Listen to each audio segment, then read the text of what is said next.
Good morning, Vita. In last lecture, we discussed about the conservation of biodiversity.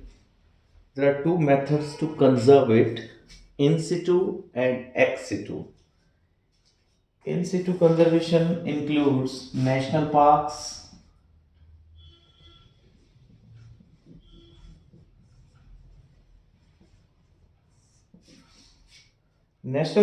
as I told you, that there are about 104 national parks in India.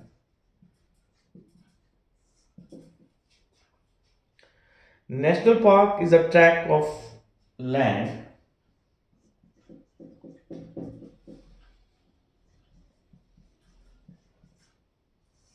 This is the tract of the land reserved and maintained by the national government.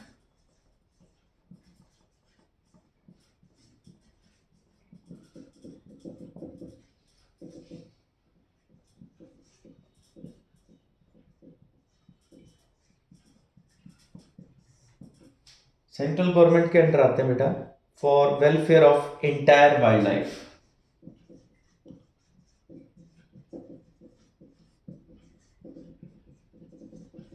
For welfare of entire wild life. No operation is allowed, like उस जगह पे plantation, cultivation, grazing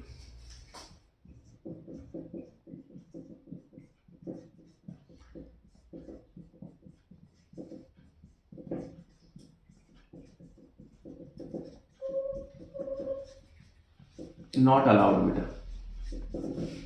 तो ये central government यहाँ पे monitor करती है बेटा, रिजर्व रखती है इन वाइल्ड लाइफ को।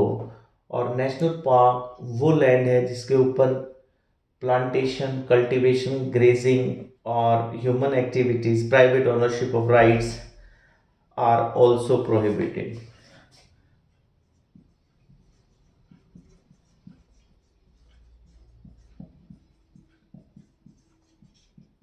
कि उस लैंड पे कोई भी प्राइवेट राइट्स नहीं होंगे, वहाँ पे किसी की ओनरशिप नहीं होगी, ये सेंट्रल गवर्नमेंट के अंडर होगी, तो वहाँ पे वाइल्ड लाइफ कंजर्व रहेगी बेटा। तो नेशनल पार्क जैसे कॉर्बेट नेशनल पार्क यूपी में बेटा, जिसका एरिया अबाउट 525 किलोमीटर्स है। कान्हा नेशनल पार्क मध्य प्रदेश है बेटा। काजीरंगा नेशनल पार्क असम में है जैसे।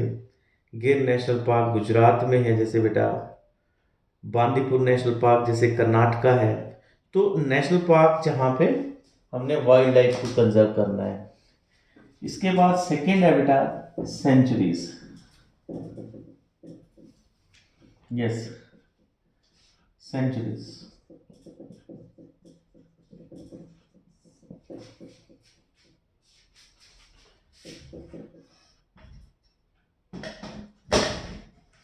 In these centuries, this is the area reserved for conservation of animals only. Reserved for conservation of animals. उसमें सारी वाइल्ड लाइफ थी बेटा नेशनल पार्क में, यहाँ पे सिर्फ एनिमल्स कंजर्व करेंगे। तो जैसे वेस्ट बंगाल में है बेटा जल्दापारा सेंचुरी है, जैसे बीर मोती बाग सेंचुरी है पंजाब में, जैसे सुल्तानपुर लेक बर्ड सेंचुरी है हरियाणा में, जैसे बेटा सीकरी देवी सेंचुरी है हिमाचल प्रदेश में। So this is the land which is reserve for the animals only. Here procuring timber, minor forest product and private ownership rights are allowed. यहाँ पे प्राइवेट ओनरशिप राइट अलाउड है। यहाँ पे जो फॉरेस्ट प्रोडक्ट्स हैं वो कलेक्ट कर सकते हैं सेंचुरी से।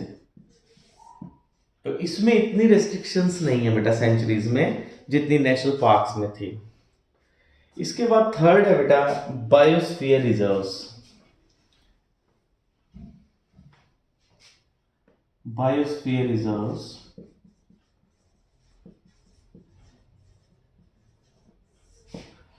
Biosphere reserves,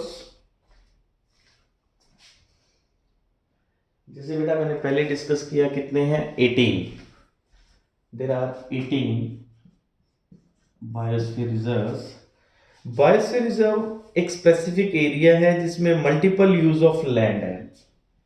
it's a specific area where multiple use of land है। जैसे हमने एक एरिया प्रोटेक्ट कर दिया, उसको डिफरेंट जोन्स में डिवाइड कर देते हैं। सो इसमें जैसे बेटा सबसे अंदर जो जोन है core, this is core zone. Second जो है बेटा वो है buffer zone.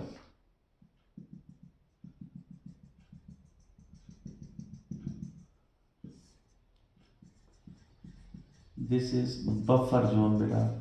And third last is transition zone. It's transition zone. In core area no human activity allowed. इस एरिया में कोई ह्यूमन एक्टिविटी नहीं है। No human activity allowed in this region. Second है बेटा buffer zone, limited human activities allowed.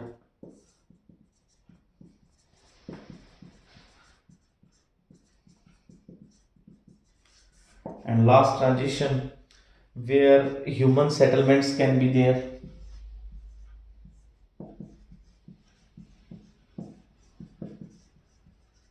Human settlement can be there beta.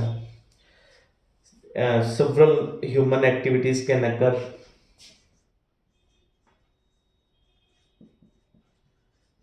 Several human activities can occur in this zone. So biosphere reserve means where we have divided the land into different segments, that is core zone, buffer zone and transition zone, depending upon the activities which has been allowed in this region. So next है बेटा अब आगे sacred groves and lakes. ये important है, इसमें काफी बार question आया हुआ है इन सिटू कंजर्वेशन में। Sacred groves and lakes. कुछ लोग बेटा इनडायरेक्टली बायोडायवर्सिटी को कंजर्व करते हैं। तो वो कंजर्व कैसे करते हैं? वो अपने रिलीजन के साथ अटैच कर लेते हैं। तो इसमें sacred groves are the actually sacred forest patches. They are actually sacred forest patches around place of worship. जब लोग अपने धर्म के साथ जोड़ ले किसी स्पीसीज को और उसको प्रोटेक्ट करना अपनी ड्यूटी समझते हैं, तो वो इनडायरेक्टली कंट्रीब्यूट कर रहे हैं ना बायोडायवर्सिटी को कंजर्व करने में। तो सेकंड ग्रुप वही है बेटा। तो it is actually forest patches around the place of worship. So these are held in high esteem by the tribal communities of the state or tribal communities और by the state और by the central government. जब ये लोग अपने worship के around किसी जगह को प्रोटेक्ट कर रहे हैं, किसी स्पीसीज को प्रोटेक्ट कर रहे हैं, तो स्टेट गवर्नमेंट और सेंट्रल गवर्नमेंट भी प्रोटेक्शन देती है। जैसे मान लो ये किसी ट्राइब का स्पेसिफिक एरिया है, यहाँ कोई खास लोग रहते हैं जो इस जगह पे जितने प्लांट्स और एनिमल्स हैं उनको प्रोटेक्ट करते हैं। वो क्यों प्रोटेक्ट कर रहे हैं? क्योंकि वो उसको अपने रिलीजन से कनेक्ट कर रखा है उन्होंने। तो स्टेट गवर्नमेंट भी लॉज बना देती है यहाँ के लिए, सेंट्रल गवर्नमेंट भी लॉज बना देती है कि यहाँ पे हंटिंग नहीं होगी, इन प्लांट्स को कट नहीं करेंगे। तो ये प्रोटेक्शन होगी बेटा। तो ऐसे सेक्रेड ग्रुप्स इंडिया में भी बहुत हैं, जैसे खासी, लाइक खासी इन मेघालय। मेघालय में बेटा Khasi and Jaintia hills,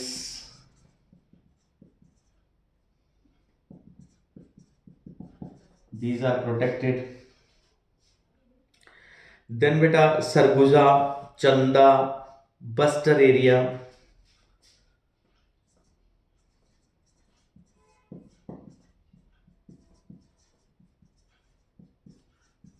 of MP, Madhya Pradesh में ये प्रोटेक्टेड है बेटा,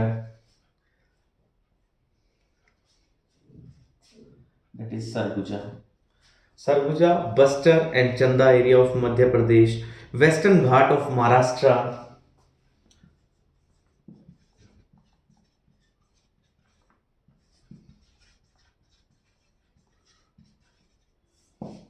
similarly Bishnois of Rajasthan,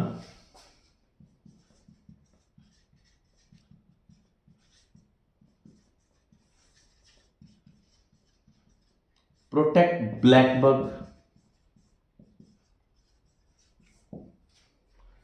those who are connected with protection of black bug, as well as one more plant, one plant Prospis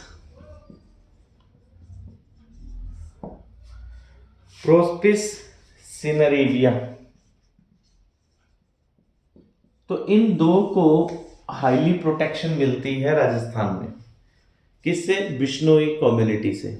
वो इनको कट नहीं करते बेटा, इन पेड़ों को, और इसको, इस एनिमल को मारने नहीं देते.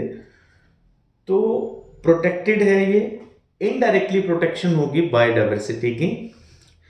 इसके बाद है बेटा नेक्स्ट है एक्स सिटू कंजर्वेशन. ये तो हो गया इन सिटू कंजर्वेशन. बट कुछ स्पीसीज जो थ्रेटेंड है, जो हम उनको इस साइट पे छोड़ेंगे तो हो सकता है वो एक्सटिंक्ट हो जाए due to exotic species, due to genetic drift. तो फिर इनके लिए हमें दूसरा मेथड यूज करना है,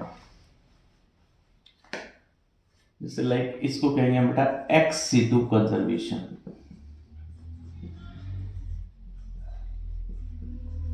एक्स सिटू कंजर्वेशन क्योंकि ह्यूमन इंटरफेरेंस बढ़ रहा है बेटा, और ये पॉसिबल भी नहीं है कि जितने भी स्पीसीज थ्रेटन्ड हैं या वल्नरेबल हैं उनके लिए, सबके लिए हम नेशनल पार्क, सेंचुरी बना दें. तो इसके लिए हम लोग उनको वहां से निकाल करके किसी दूसरी जगह के ऊपर हम उनको प्रोटेक्ट करते हैं. एक्स सिटू कंजर्वेशन इंक्लूड्स, जैसे कुछ लोग सेकंड प्लांट्स, कुछ प्लांट्स को ग्रो करवा लेते हैं. वो भी किससे जुड़ा हुआ है? वर्शिप से. जैसे हम लोग तुलसी ग्रो करवा लेते हैं, और होम गार्डन में हम कुछ प्लांट्स को ग्रो करवाते हैं तो वो प्रोटेक्टेड रहेंगे, है ना. सेकेंड है बेटा हमने सीड बैंक्स डेवलप कर दिए. सीड बैंक जहां पे हमने सीड्स को स्टोर करवा के रखा है कि अगर ये स्पीसीज एक्सटिंक्ट हो जाएगी तो हमारे पास वो सीड्स जो है उनसे फिर हम इनको ग्रो करवा लेंगे. जैसे हम क्रायो रिजर्वेशन करा लेते हैं बेटा. इसमें क्या होता है कि हम -196 डिग्री सेल्सियस के ऊपर स्टोर करवा लेंगे तो भी रिजर्व रहेंगे बेटा. फिर उसके बाद है बोटेनिकल गार्डन्स.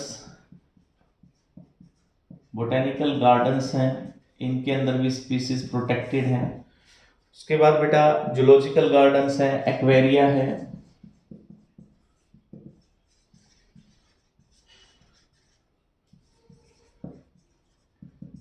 तो इनमें हमने एक्स सिटू कंजर्वेशन करवा दी. मतलब उनके जो हैबिटेट है, नेचुरल हैबिटेट, जहां वो नेचुरली रहते हैं वहां से निकाल करके हमने शिफ्ट कर दिया ताकि उनका नंबर रिड्यूस नहीं हो, वो एक्सटिंक्ट नहीं हो.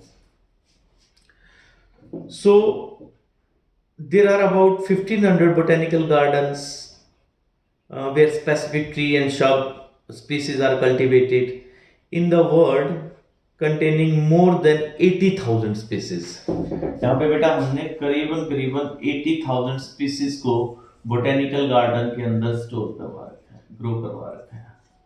तो एक तरह से प्रोटेक्टेड ही है वहां पे, है ना. तो ये बेटा आपका चैप्टर कंप्लीट हो गया है. आपने अंडरलाइन करना है इस चैप्टर को और इसके टेस्ट के लिए तैयार रहना है. वो टेस्ट किस डेट को होगा वो मैसेज आपको मिल जाएगा। तो आप इसको प्रिपेयर रखिएगा। छोटा सा चैप्टर है, बहुत इजी चैप्टर है बेटा। और कोई कंसेप्ट में अगर आपको प्रॉब्लम है तो आप ऐप पे डाउट सेक्शन में भेज सकते हैं, आप व्हाट्सएप पे शेयर कर सकते हैं। ठीक है, ठीक है बेटा, thank you, have a nice day.